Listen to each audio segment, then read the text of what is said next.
Hi, Misha here. I've been trying to give you roughly one black box a week to varying degrees of success and try to think of, interesting or just topics that may be on my mind.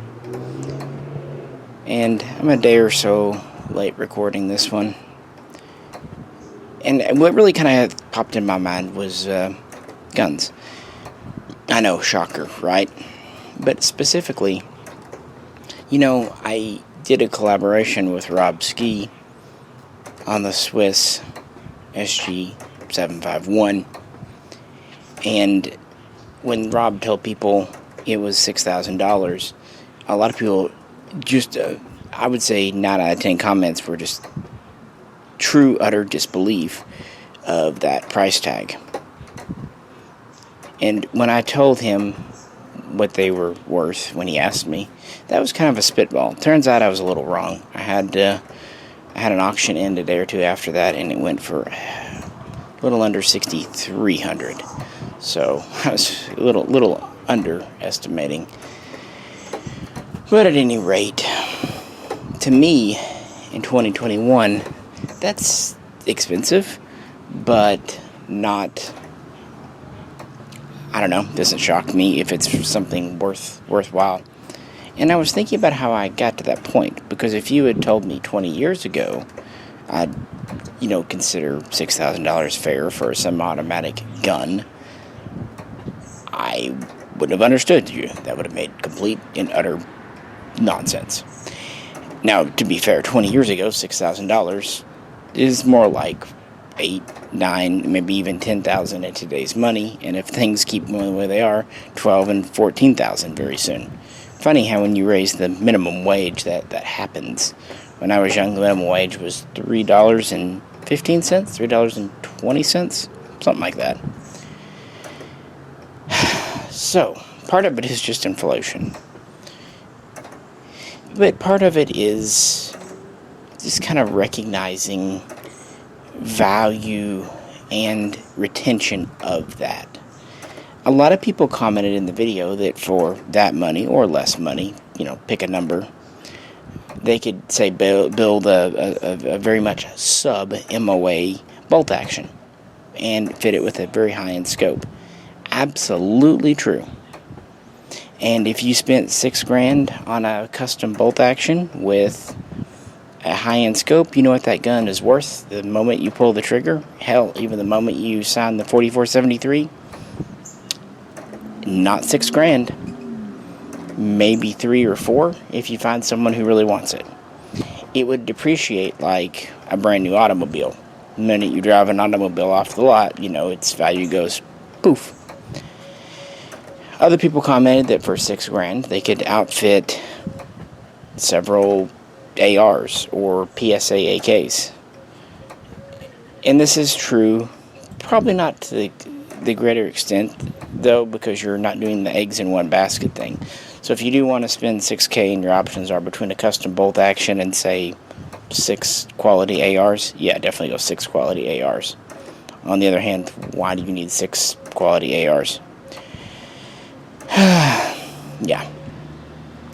But something like a SiG or HK or even a lot of Berettas, you put $6,000 into it.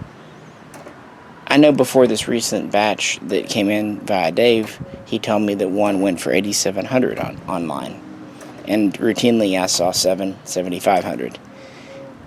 You can buy it, and because of the scarcity, it will hold value or very, very little depreciation at the outset, and then it tends to rapidly increase after importation is over. And that's the key.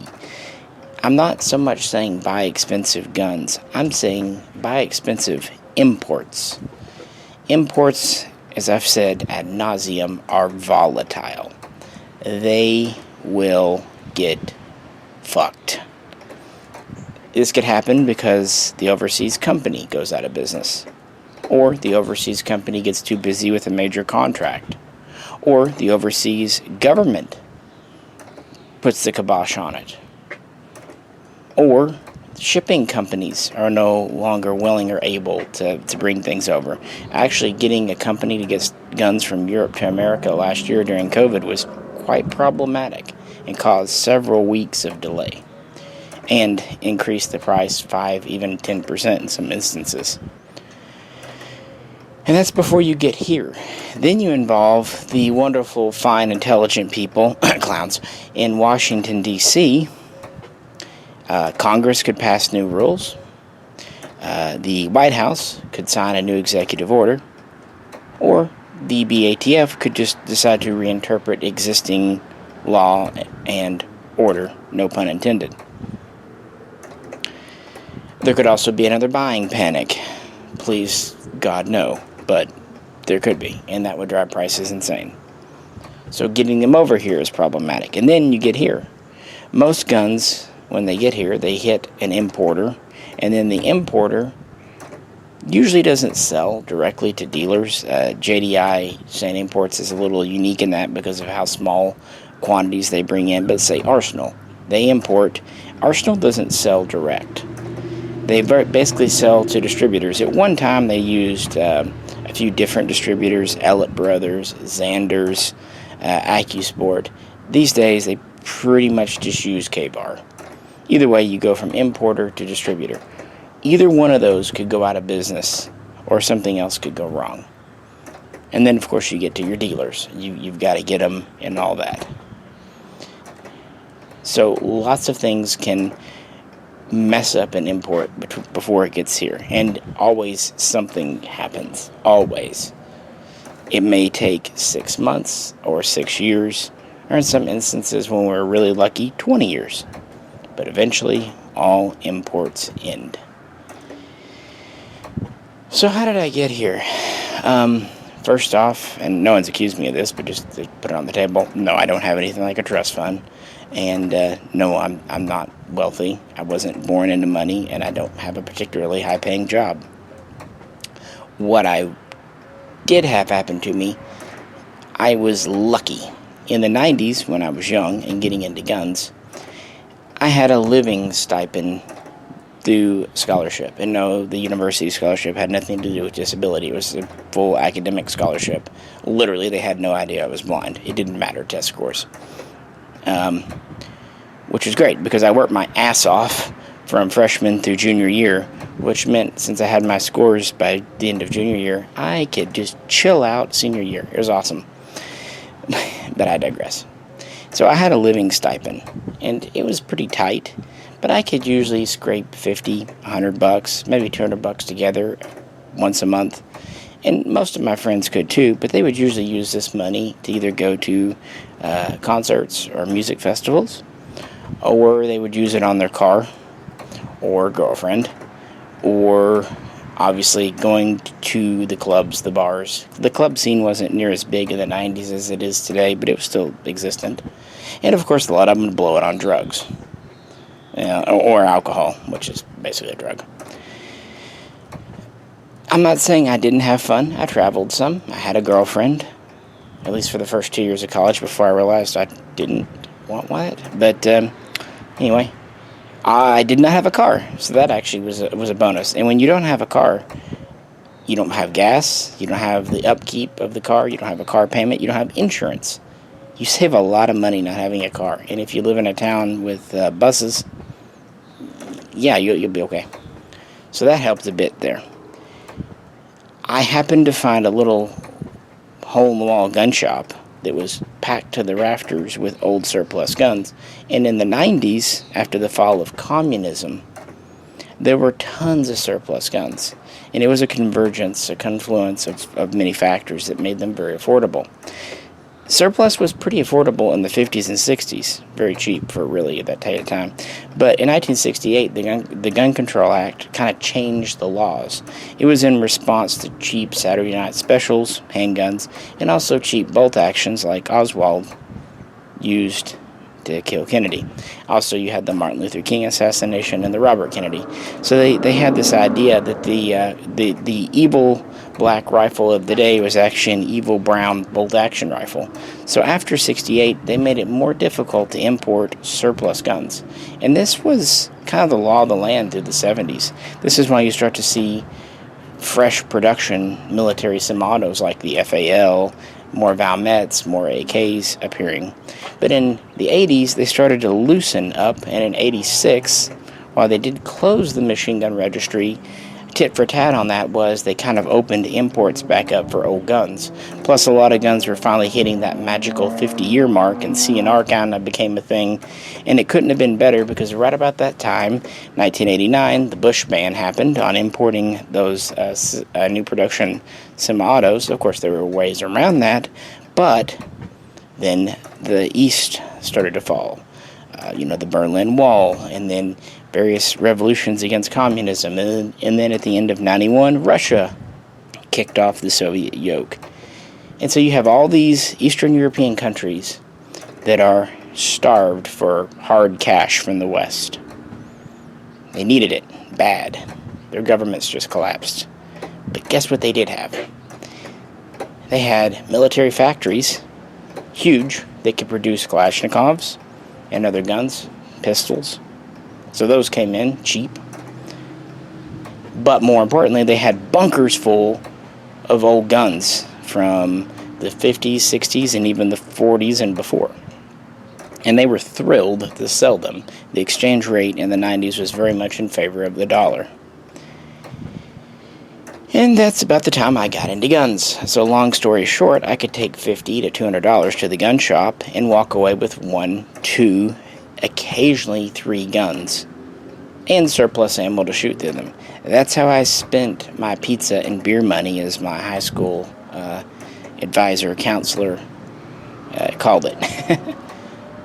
And I wasn't trying to invest. I just thought they were neat and I could afford them. You could find ARs at that time, but they were expensive. Yeah, an AR around $2,000 was like a $1,000 gun in that day's money. Compare that to an AK, which was $300 to $400, or to a Mosin, which was $50 to $100 retail, or to even a Sega once those appeared. A Hunter Sega, a sporterized one, they were under $200 for 7.62 by 39 and under $300 for 308. That's where I put my money. AKs and bolt actions, not ARs. Fast forward, and it is just luck. Look what appreciated. Wasn't ARs, but AKs, after 2004 and the sunset of the assault weapons ban, did well. And thanks to a lot of World War II centric movies and video games and just, more cultural awareness, Mausers and Mosins and Enfields, even Carcanos and Arisakas have definitely done well. So that gave me a firm foundation, and that's the trick to long-term success. You don't want a gun collection you have to keep dumping fresh money into. Ideally, you want a collection that's kind of self-perpetuating. It's like a self-perpetuating motion machine, You just don't need to put money in it. You go out there, you have enough. Maybe you have 6 Mosin M9130s. Yeah, you paid $300 for all of them because you bought 6 at a time, and the dealer was happy to move 6. Someone offers you $200 for one, then $300. You take that money. You've already returned your $300 investment plus $200, and you still have 4 Mosins left. You don't need 4. You sell 2 more, and now you're up to closer to 1,000. You take that 1,000, and let's say you put it in an Arsenal AK. Well, let's say when the Mills, or even better yet, how about an SGL 31? 94 side folder. They were $950 when they came out. And believe it or not, when they came out, people actually laughed at me saying that was way too much for a Sega. But anyway, now look at what they do. And I happened to take my Mosin money and I bought 4 or 5 Segas. This is about the time I kind of realized I was probably going to end up being a dealer. So started doing that. I remember I also bought quite a few Makarovs back when you could get those for $80. And I just squirreled them away for trading fodder. And I like getting multiples because then I could pick my favorite. Maybe there's a certain year I wanted or a certain feature set. So it was a win-win.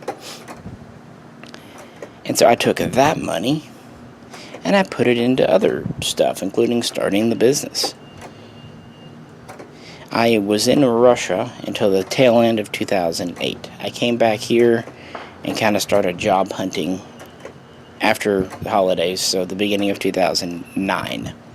And my wife would eventually come over and join me in August of that year. So I had about half a year to kill. I did job search and did all that, but ended up opening the gun shop. And at the time, I could scrape together the grand sum of money, about $2,000, maybe $2,500. But what I had were those gun assets. So whenever a good deal would come along, I would use that. And it just so happens at that same time, 2009, 2010, it's kind of the heyday of the Century Arms Odd Lots list. And oh boy, those were cool. So I had a rep at Century, even before I was a dealer. His name was Andy. We still occasionally say hello, send Christmas cards, metaphorically speaking. Anyway, I got to know him through the guy I worked with at the old gun shop when I pitched in. His name was Jeff. And Andy was, he actually even called me a few times when I was in Russia back in 2008. Just remember that. It's kind of cool. He knew what I liked, things like Walthers, HK, SiGs, and mostly the odd lots list were handguns, because you could import handguns without a lot of red tape, at least compared to rifles, because most rifles made after World War II were select fire, and of course those would have to be cut up. Now the odd lots list would occasionally have a Blim Wasser or Century G3 or Century Galani or what have you, and they did have some Mosins and stuff, but it seems like 2/3 I bought were pistols. And this was about the time when a lot of the handguns were getting surplused out. For example, the Polish P83 Wanad, 2009 is when those hit. Also, a lot of the Yugoslavian stuff was coming in because, well, former Yugoslavian, because after the Civil War, it took them a few years to get their act together, and they needed money. And so I also ended up buying a lot of, Blim things and fixing them. And most of it was easy stuff. And we had an agreement, and they had a return policy. I wasn't abusing it. Like, I remember buying a P38 once that was just busted to crap. I sent it back because it wasn't safe. And that was kind of the deal. If I got a gun and it wasn't safe, they'd take it back. If I got a gun and it was missing a part, well, that was kind of on me. But they usually helped me find it. They were actually really nice people. But I would buy things. For example, I remember buying 5 Walther P88s for $400 each.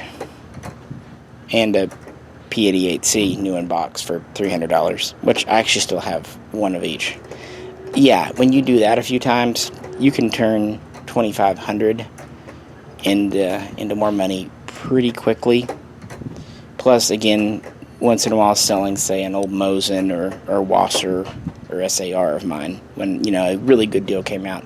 And Andy would kind of pre-scope out the odd lots list, and if he knew it was something I'd really love, he'd go mark it off, because it was literally like a big piece of paper at the front of the room, or a big marker board, and they'd write everything on it, and they would literally go cross it off and put their sales rep number and name next to it, like saying, hey, I've got it sold to a client. So he knew what to grab me, and it was fun, because he'd read something off the list, and I'd say, I want that, and he'd go, let me run and get it, and he'd have to physically leave his desk, run up there, and it was always crossing fingers. When he sat back down, I was like, I would hold my breath. Did I get it? Oh, it was nail-biting, but it was fun, and he'd call me at 8 a.m., sometimes 7 a.m., because they were in Florida, and I'd sit there more than half asleep, and he'd just ramble off all these guns. And that's how I made it, because that was definitely, and you had to have someone on the inside to do that, and people who treated them well, that they knew wouldn't give them a big deal about a scratch or some rust. Those are the ones that they would send odd lots to, because they were odd lots. These weren't guns they had 100 of. They were guns that they had 1, 2, at most 10 of. And probably the biggest score I ever had, 1 or 2 Manurin MR73 showed up on an odd lot. This was 2010, maybe? It was right when I started the business, maybe a year or two into it. And we got to poking around their computer system, and they didn't know half the stuff. Oh, hell, even a quarter of the stuff they had. Yeah. Anyway, we found out that they had several hundred Manurans, 1 to 2, maybe 300 Manuran MR73s, and some MR88s too. They were in the system. They had no price. So I asked Andy, I said, I'd like to buy them, at least as many as I can afford. What were they pricing at? And he goes, well, they need to go grade them and see if they're available for sale. They're not because sometimes stuff would get stuck in the bonded warehouse infinitely because the paperwork wasn't done right on the importation, so it just couldn't go anywhere. Eventually, it'll get melted down or just scrapped. So there are times. So I waited about a week, maybe 2, to hear back on these Manurans, and he comes back and he says something to the effect of, would 300 to 400 a gun, depending on condition, be good? And then he had some that were like 250. Yeah, I think I'll do that. Now, at that time, I didn't have enough money to buy all of them. But I did grab 40 or 50, which was one of my first bigger gun deals. And you know what Manurans sell for. The first couple I put on Gunbroker brought like $1,200. And to me, at that time, I was over the fucking moon. I remember our water had broke at our house, and so we were going over to my parents' house. At this time, we were in the same town as my family. So we were going over to their house to, shower and shave and all that, and while our water got fixed at our house. And I remember that happened, and I was just like, oh, thank God, we can actually pay our plumber and not have to put it on a card or do payment plans. And so, yeah, Manurans actually paid for new plumbing in my old house. And of course, as the guns were out there more, the price would drop and drop. But, the first ones were good. And even at the end, I was still selling them for $500 or $600 and had a lot of fun at that. Deals like that continued. Another company that I started with really early on was Centerfire Systems. And I didn't so much buy guns from them, although I did from time to time. The IO, the PAC, PPS 43 was one. But I bought parts kits. Back around 08 through 010, they had a bunch of Romanian parts kits with the original barrels. And so I'd buy a side folder, an under folder, or a fixed stock kit from them for, a couple $100, which was honestly more than they used to be. At one time, they were under $100 for Romy G kits. And that wasn't a one-time deal. That was like the price, $90. $89.95 was the price for a Romy G kit for a long time. Add $20 or $30 for a side folder or an under folder maybe.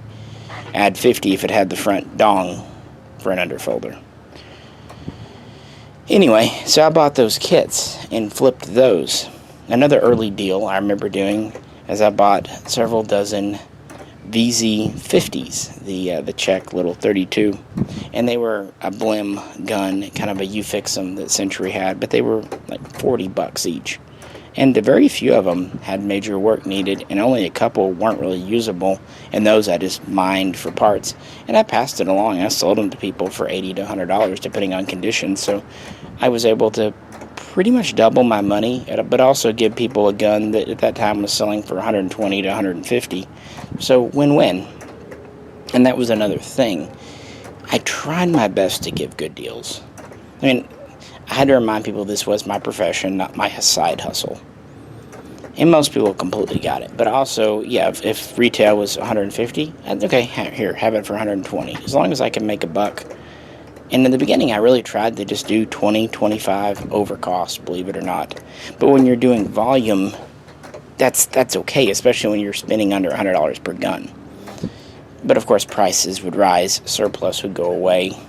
And I would slowly transition away from the older guns, even though it kind of made me sad, but they started to go away. They weren't as reliable to get after 2011, 2012, and the prices went up and the quality went down.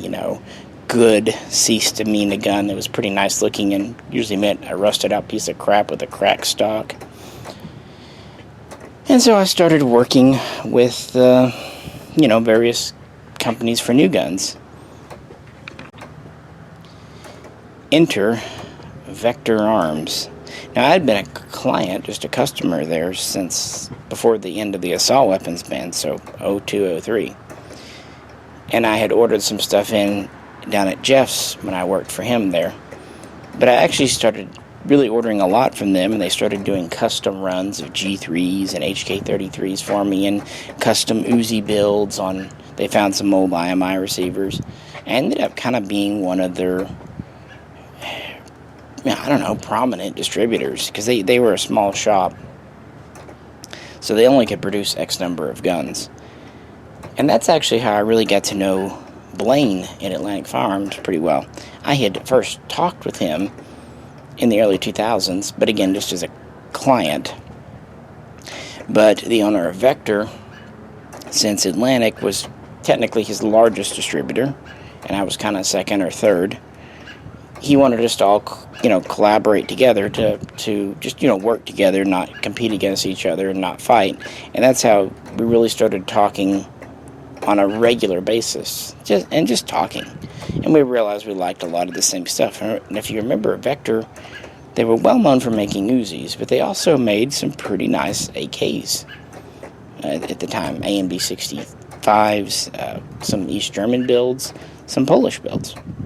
And they made those RPDs and RPK 74s. So they had some really cool stuff, and their quality was pretty nice, and their prices were really darn good.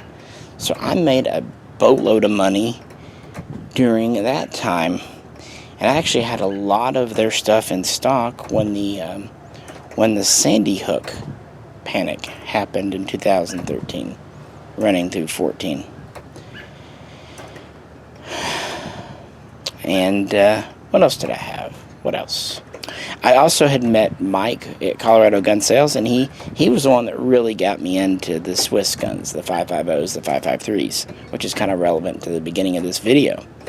I had a SIG 5.56 and liked it, but didn't quite feel that it was Swiss quality. And he's like, well, it's not, but I can do this. I can send you these parts. He sent me my first set of real diopters, which I know do me just so much good. But Mike was the one that really showed me what that gun could be. And then he started importing the very first semi-auto 5.53 pistols. A lot of people credit it to Armedi, but actually they were a distributor. M+M, which was the import license name of Colorado Gun Sales, was actually the legitimate importer. So he hooked me up with about one gun a month, which was, he didn't have that many, and that was nice because I could make a decent profit on those. So that's kind of how I got into the Swiss guns. Also, Mike Ott, and yes, I know it's Mike Otti, but as I've said before, someone I went to school with had the same last name, and they always pronounced it Ott, so it's Ott in my head. What can I do? This is when he was selling off those Louisiana Wildlife Fish and Game SG 5.51s with the little extension on the barrel.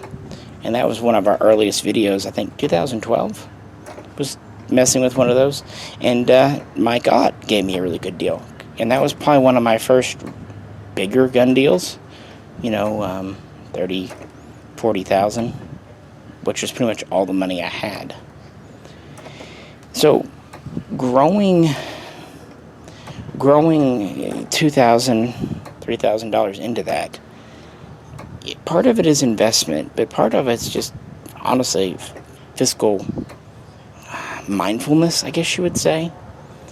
And it's not easy, and it's probably not for everyone at all. Like most everyone. When my wife and I got married, we had satellite TV, and we signed a contract for a year. But we noticed the price kept creeping up, $2, $3 every few months. So even though we originally signed on for like $89 a month for the deluxe package, it was already well over $100 and hitting $120. It's not really what we signed up for. 25% increase in a year didn't really attract us. So we had a family meeting towards the end of 2010, and we decided to cut our cable, as it were, our satellite TV, for a year. Or maybe it was 6 months. Whatever it was. We were going to give it a try. She was pretty skeptical about it because, growing up, everyone had TV. And we did that. And so immediately we were saving over $100 a month. Easy peasy.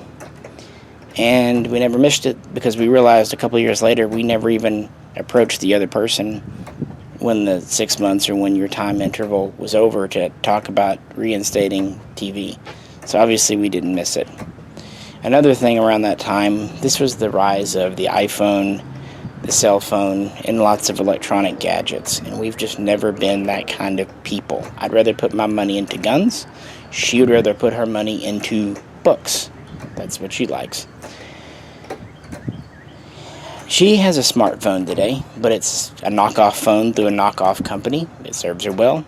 I still use a flip phone with no data plan.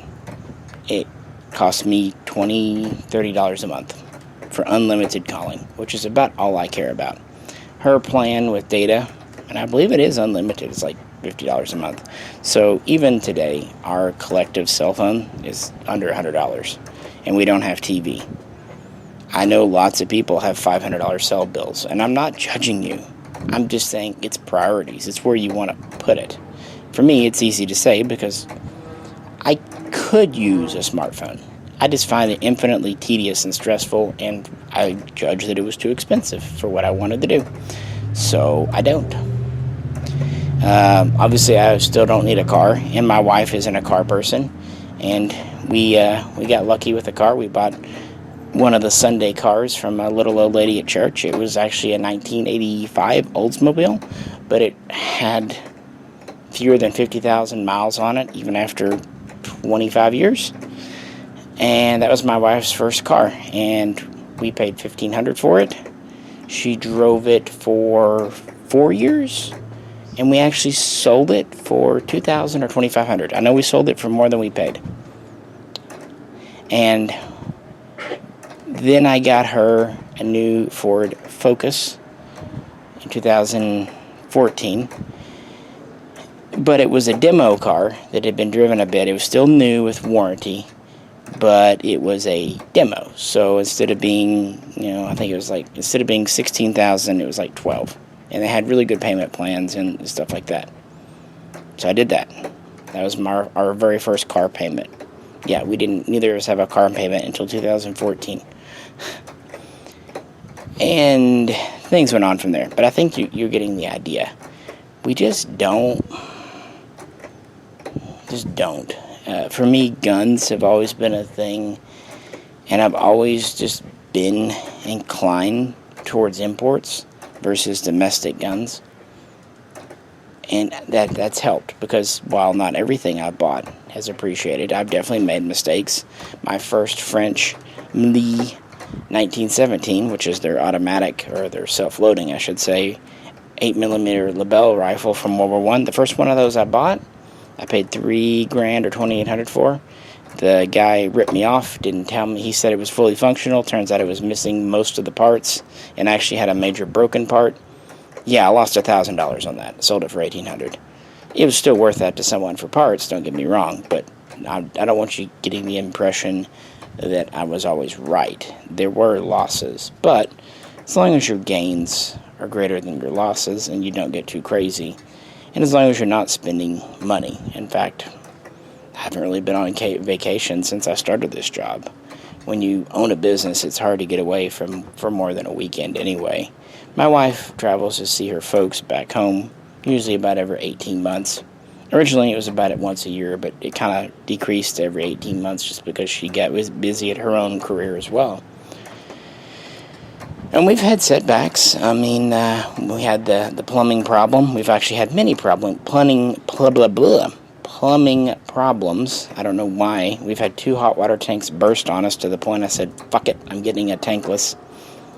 And we've had some crazy things with under-the-ground plumbing. We were in a car wreck. That sucked. In fact, that was the Ford Focus.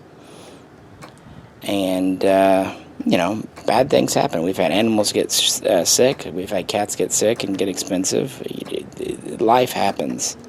And oftentimes I'll dive into my gun stash, even personal guns, because, if it's between going into debt or selling off, say, a Valmet to keep yourself afloat, I know what I'm going to do. In the Valmet story, the story of the first ones I ever bought, I've told several times. There was 2 of them, both in 308, both milled receivers, and both local. I found them in a local shop. One was an M76, which is a standard rifle, and one was an M78. And they each had 1 mag with them, and they had $1,500 on them, which was a good price. This was in 2013, I think.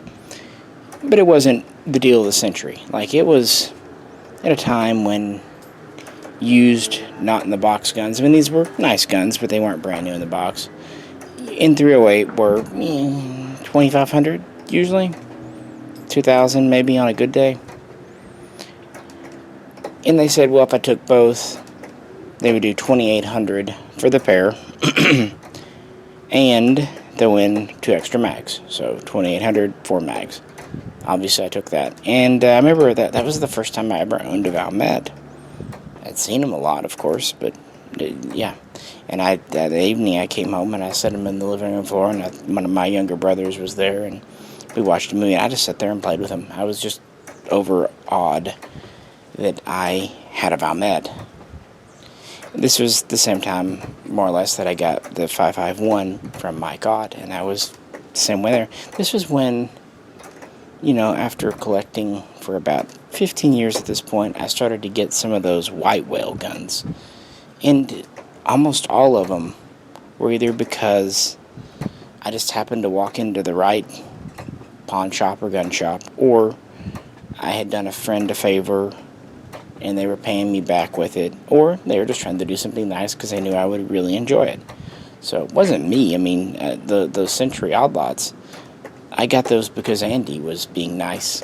And speaking of, Blaine, I told you we kind of got on a more regular first name basis because of Vector. Well, in 2014, early on, he sent me one of the early POF MP5s and wanted me to run it and whatnot. In fact, I was just working with it the other day for an upcoming video on the main channel. Still have it. I'm not sure I've ever cleaned it. Definitely know I've shot it. It's probably got 5,000 rounds on it now. Maybe a little more. And Blaine, this is when he kind of started to become, really helping me out. He kind of introduced me to some of the owners of MKE when Zenith, let me back up. Some of the owners of Zenith who started importing MKEs in late 2014 is when I talked to them, but I don't think they had any guns for sale yet. I think it was 2015 before the guns materialized. And for a brief but exciting time period, I was buying the tar out of the MKE guns. So, yeah, I mean, why would I not? Kind of going back in time a bit to the earlier days of my store, I also want to give credit to CDNN and Ruskell. He no longer works there. He hasn't worked there in a long time. But he really hooked me up with a lot of good deals. The FNs, he had some of the PS90s, actually quite a few of them. Some of the FS2000s with the optic, the earlier Scars, some Colt surplus ARs. What else? And of course the SIG 551A1s. I was involved, got the earliest ones of those, and that's why we had one of the first independent videos, poor quality as it was, back in 2011. And I was actually set up as a full gold dealer with their top rewards tier for them. Probably, honest to God, I wasn't spending enough to warrant that, but again, they were being nice to me, and I don't forget that, or I try not to anyway. So that was much obliged. I'd also met Aaron at Ratworks, who was actually, come to think of it, one of the few people that I dealt with at the very beginning of my business that I still deal with to this very day. I don't buy as much from him. It kind of peaked a few years ago when Ratworks did all the Steyr stuff. But I did get some stuff in from him, a couple months back. And actually, I emailed him earlier today, come to think of it. So yeah, Aaron at Ratworks has always helped me out, and he's been a real good friend to stuff. I mean, it's business, but he's cut me the best deals on all kinds of stuff. Colts, SiGs, Berettas over the years. But namely, Steyrs and Travors. Because, Route for a long time was kind of the bullpup place. I'm trying to drive that point home. It's a few things. For one, I really watched my budget, still try to today, and try not to live beyond my means. This is because I grew up very much in a working class home, and I, supported myself, and I never had a trust for anything to fall back on. I'm not saying I didn't make mistakes, and I think we've all wasted money, but it also helps that my wife is also there, and she kind of keeps me. So when you have two partners that both want to keep track of money, it helps. You kind of check each other, And my mother raised me with good financial advice. She's just always been very practical with money. And yeah, again, I just don't need much. I like having new guns once in a while, but I never have cared much about clothing. Pretty much like my guns and my pets. Have simple things, I suppose. But that's only part of it. Another part is luck. I just lucked into stuff like those found Mets. Or just, some of the things I happened to invest in that paid off. You can't account for that. It just is. But I'd say the greatest part is just the kindness and help from others. And, some of that still continues today. Like Blaine. We're still on good terms. He involved me with the whole WBP Fox thing. And more recently, the FB Radom, the Briel thing. To which I'm infinitely grateful. And frankly, don't feel deserving of that.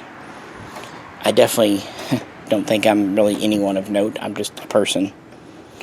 But that's kind of what got me with JDI, with Dave Wagner. It is now San Imports.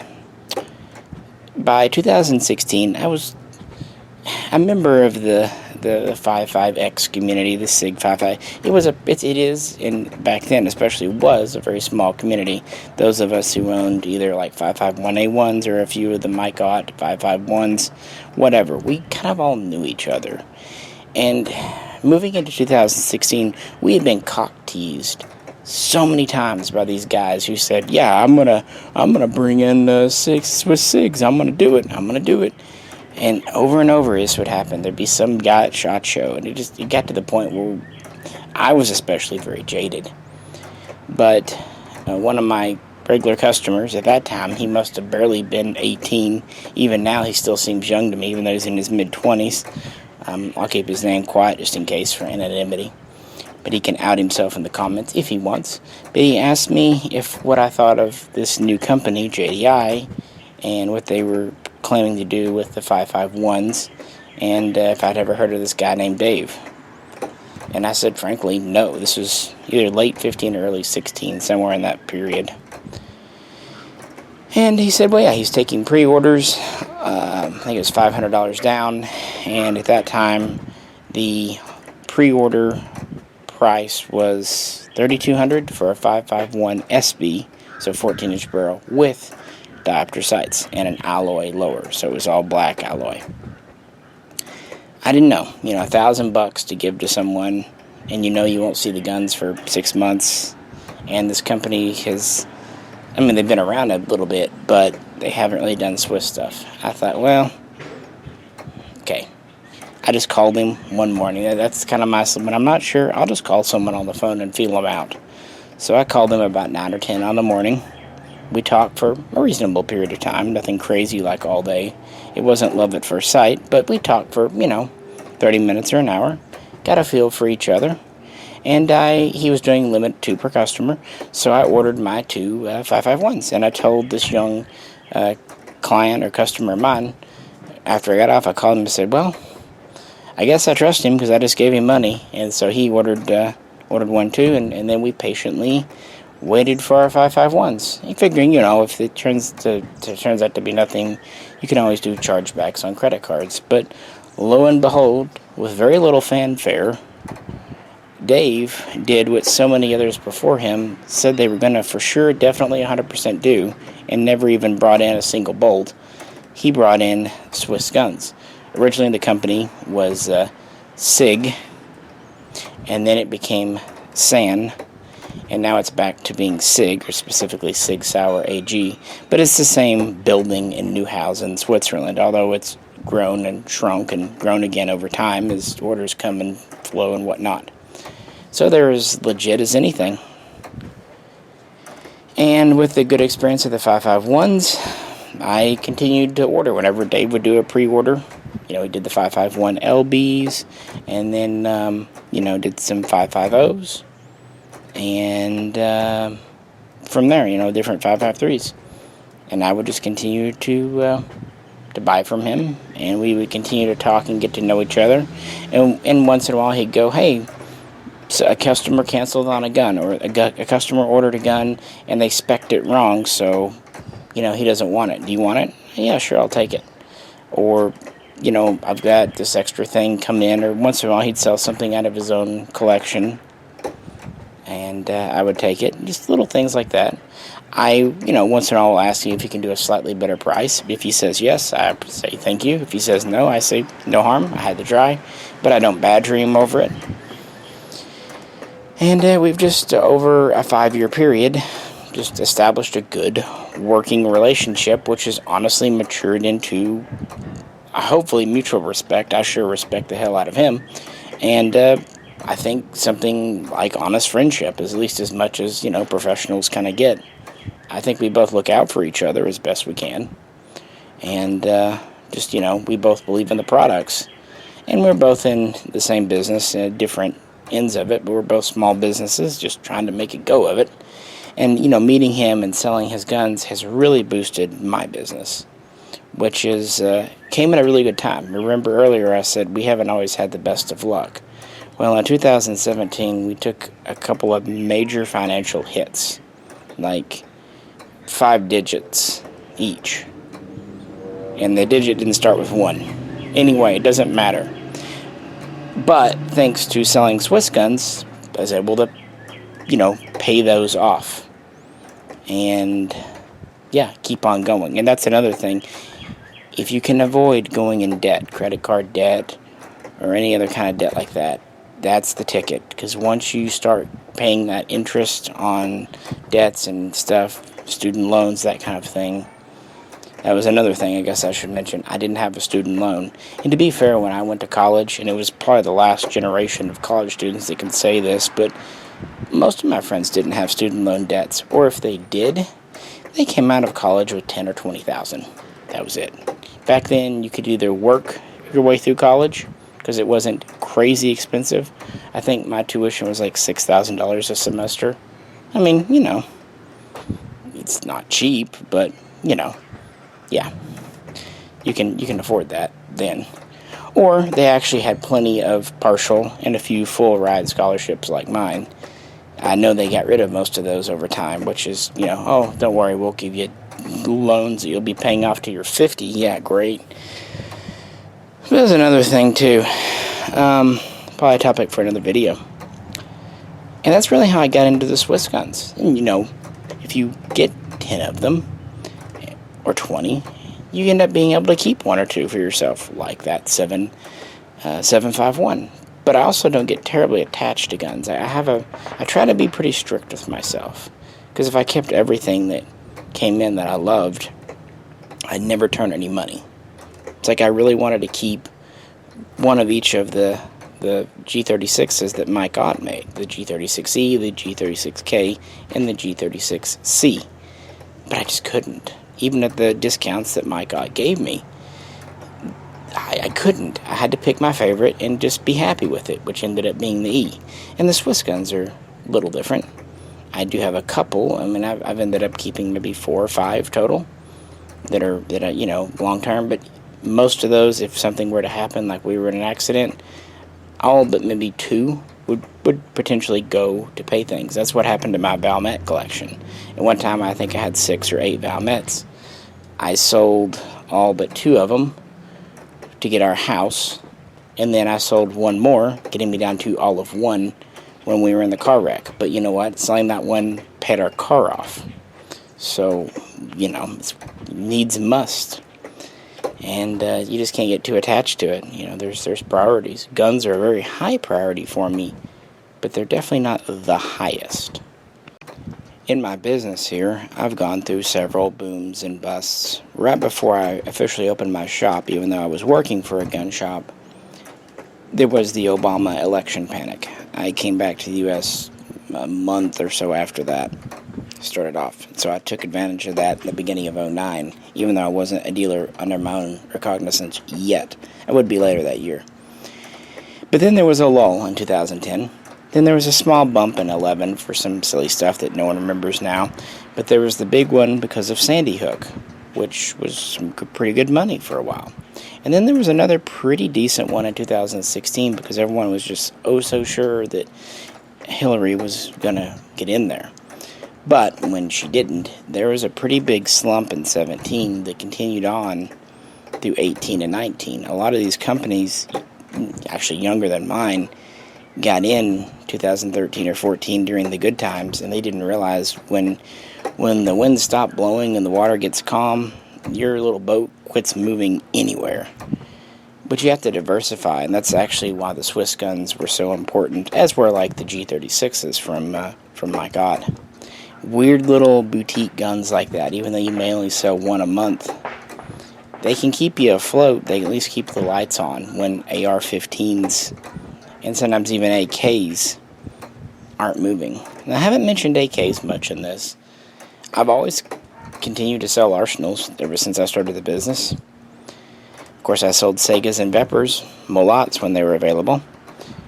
I don't sell many Wassers anymore because they've gotten so expensive. I've always liked the Zastavas, be it the M-PAPs, the O-PAPs, or the new Z-PAPs, and I do sell those. In fact, I just ordered some of the new M90s 2 days ago, so awesome sauce.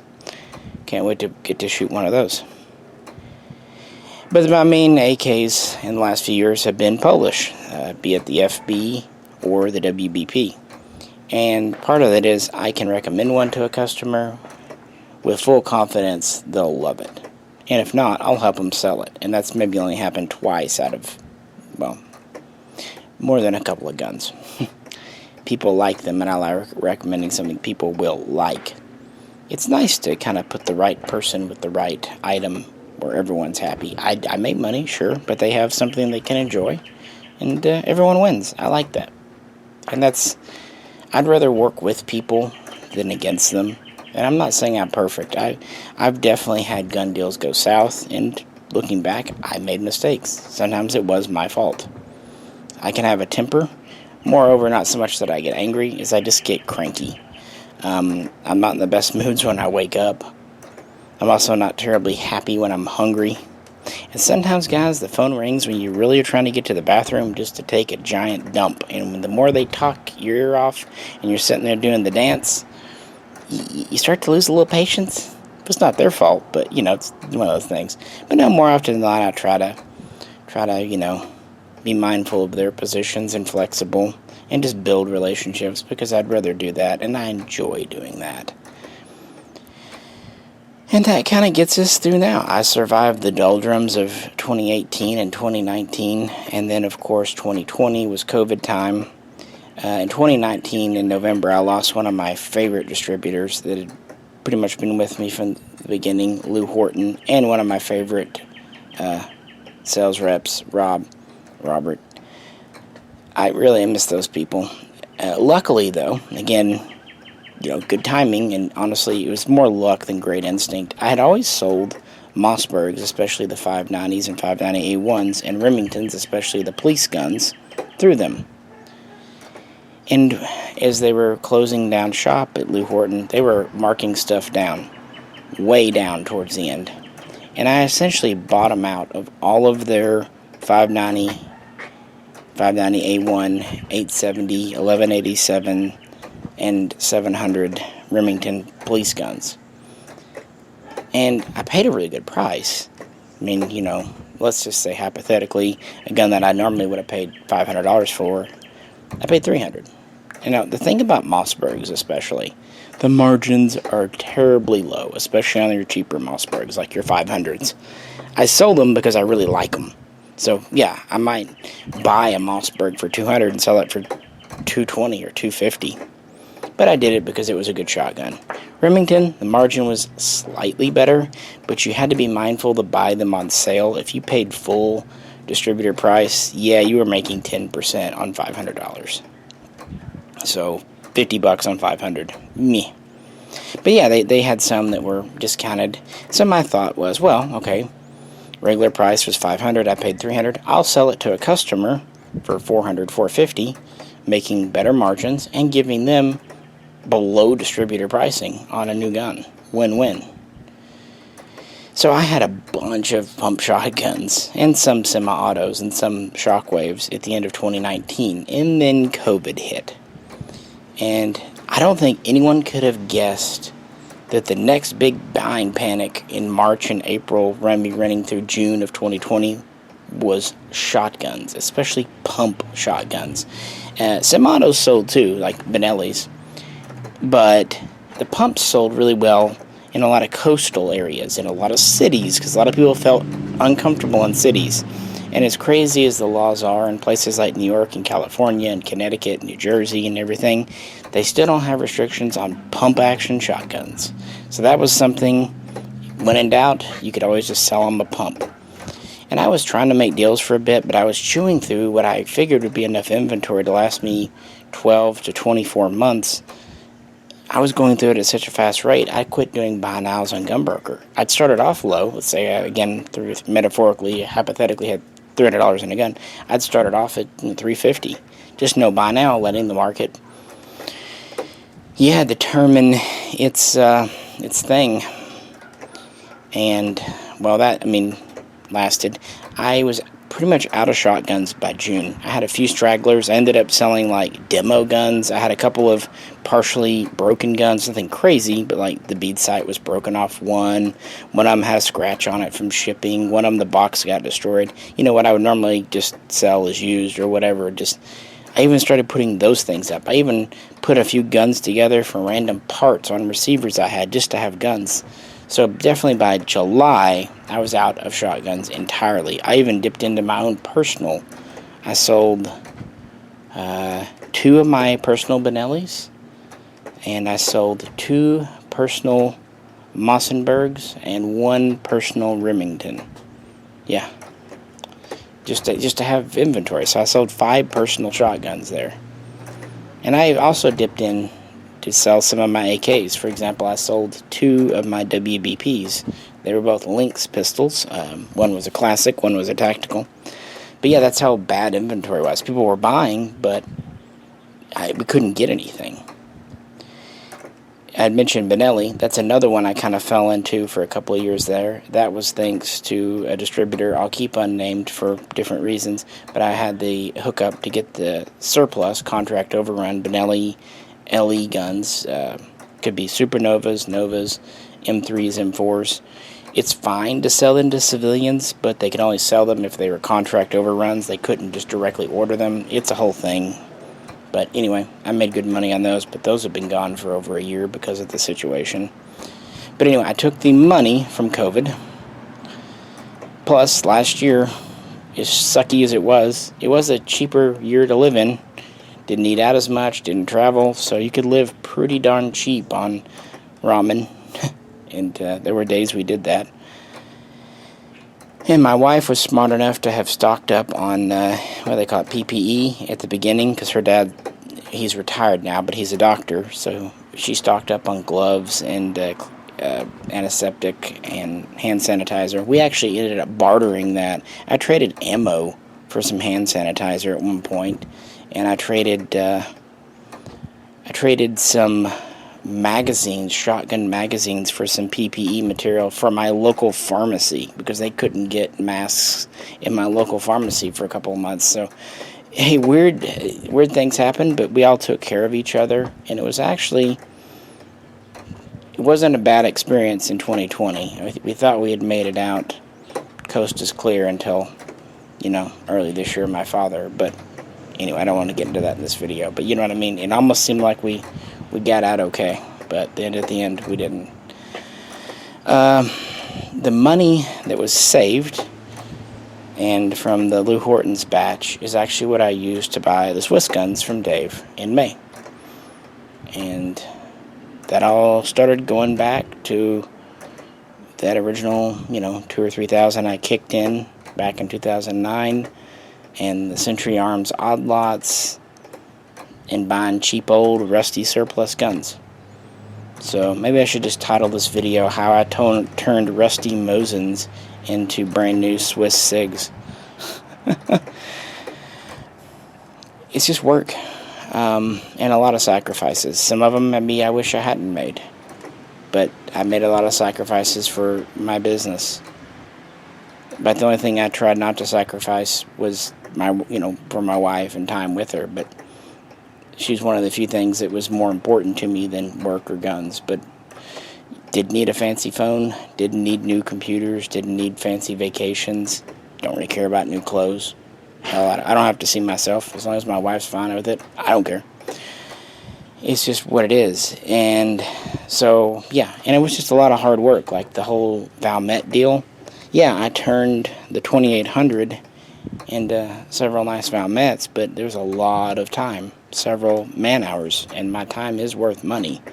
And so, time-wise, I put dozens, maybe even 100 hours into that whole deal.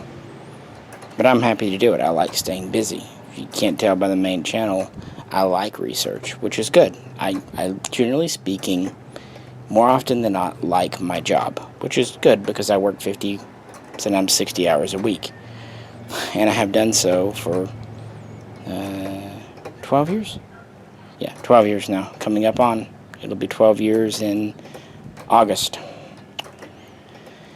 And that's how I'm able to, get Swiss SiGs. But even today, I don't take it for granted. And I'm not keeping that 751 probably. Probably the most recent SiG I'll keep is the last of the 5.52s. I think that's just a neat gun, and there won't be any more of those. So I will allow myself to keep something now and again, but only as long as it doesn't take money away from the business. If it's, my personal assets, I can buy it off myself. But that's the only thing. I had to be really strict with myself. I joke that my boss is an asshole. It's kind of true. And I guess there is a lot of self-control that goes into it. There has to be. And I didn't start off that great at it. I bought everything. I wanted to keep everything. But over time, you learn. And you always learn there'll be another one. Moving along. For example, I had an early Tommy built converted SL8. I didn't want to sell it, but I needed to. It was in 2015 when we were pretty struggling after moving to our new house. But it all worked out okay because a couple of years later, Mike Ott had genuine HK G36s, and so I was able to replace it. And actually, the one from Mike cost a little less than what I sold the Tommy belt for. But if I'd waited later to sell the Tommy belt, it wouldn't have been worth as much because the T36s came out. So don't be afraid to sell something if the deal's right. On the other hand, if you really love something, if it really is emotionally connected to you, do your best to hang on to it. But also, remember at the end of the day, we can't take anything with us. Guns, money, even unfortunately our loved ones. So make the best of it while you're here. Maybe don't take things too seriously. But I also just wanted in this video to point out that I wouldn't be here if other people hadn't helped me. And I hope that along the way I've helped other people occasionally too. I'm not saying I have, but I try. I definitely want to. It's just nice to have a sense of community in my mind, including like the gun community. So if you see someone like me with a Swiss gun, don't just think it was something we just walked out on a lark and bought. There's probably a story behind it and how we got there and what we ended up sacrificing to get it. So is it worth $6,000? Well, that depends. Can you get your money back out of it? As I said at the beginning, that's what kind of factors for me. If there's a really nice AR that I want, but I know if I buy it, I can't get my money back out, I will probably not do it. In fact, when I say probably, 99% chance I won't. But something like an import, I feel like, hey, can I always get it? If I really like it, okay, fine, maybe I'll sell something else to cover it. And if I like it, but after 6 months, a year, the newness wears off, as long as I can get my money back and maybe make a little boot, I feel like I got a free year of rental, if that makes sense. And once in a while, like with those Mosins when I started out, you'll notice that it's doubled or tripled in value. So, hey, more is the better. Why not? So I don't mind putting that kind of money into a gun. As long as I have reasonable expectation, I can get it out, or even better, get more out in the not too distant future. I see a lot of people talking, they'll say, oh, if I'd only bought these Chinese guns or whatever in the 80s. Yeah, I agreed. If you'd done that, that'd be nice. But you got to factor in other things too, like inflation. I've done the calculations, and Chinese guns were pretty cheap in the 80s, your basic, 56S. But when you adjust for inflation, it's about $650, maybe $700 in today's money. So, still a good deal, but not, $150, $200 in today's money. They weren't ever that cheap, relatively speaking, economically speaking. It's just what it is, and of course, woulda, coulda, shoulda. And that's why I went ahead and took a chance on these Swiss guns from Dave. I trust him, I trust the product, and it seemed like an opportunity that if I didn't do it, I'd kick myself. But it was a risk. And I was nervous because it was everything. Everything I had went into this deal. Not just money, not just finances and resources, but my time, my energy, everything, waking was pretty much done with that. Heck, we even drove down there and picked them up. So it cost me a weekend of actual time. And getting a little bit sick from road trip food. Woohoo! Yeah, I got the shits because of the SiGs. SiG shits? We'll go with that. Alternative title suggestion, SiG shits. If you can't tell, they're shooting off fireworks because the 4th is coming out next week. Yeah, so hopefully I will make money. The idea is we're paying off our mortgage, like I said in a previous Blackbox. And we've actually made 2 advance payments already in June. So I guess if someone's bought a SiG off of me, for what it's worth, if it matters, the money I've made isn't going on a booze cruise in the Caribbean or paying for hookers and blow. It is going for practical things. I guess I am boringly practical, but, not having a mortgage sure sounds great to me personally. Your mileage may vary. Now, if anything's left over after that, paying off the mortgage, then we'll see. I'll probably, though, reinvest it. Because there'll be other gun deals. I actually expect the market to slump pretty soon, by June or, July or August, maybe September. And when it slumps, sales go. But there's usually good things to be bought. So I'd like to have some capital back from the investment by October, where maybe I can look to buy a collection and just repeat the cycle over and over again. And that's, it's just, sometimes it seems Sisyphean, like you're never getting ahead, but you do. You're adding to that ball, just rolling it along the desert floor. You're adding a little bit of dust and dirt to it every time, a little bit of extra resources. And if you can help not chip away at it, more is the better. So that's how I got where I am. And some people get lucky. They win the lottery. Other people, they're born into rich families. Other people make very good investments. I've got a routine customer who's in his 20s that he was smart. He invested in Bitcoin early, long years ago, and he also was smart and cashed out last year when it was pretty high. And he's comfortable, and if he's good with his money, he'll be comfortable the rest of his life in his 20s, and I'm happy for him. That's great. That's awesome. But you know what? For every Bitcoin investment that paid off, there's tons of weird cryptocurrency that never took off. And in hindsight, we can point and go, it was Bitcoin that took off. But how would you have known years ago which one of the many brands of Bitcoin? Yeah, and guns are the same way. How would you know? To some extent, it is just luck. But on the other hand, it is historical. I mean, in imports, you don't see many imports losing money. It's the domestic stuff that is more volatile. So if people talk with me and wonder why I'm not seeming interested in this great AR, it's not because I don't think this AR is great. It's just not my bag.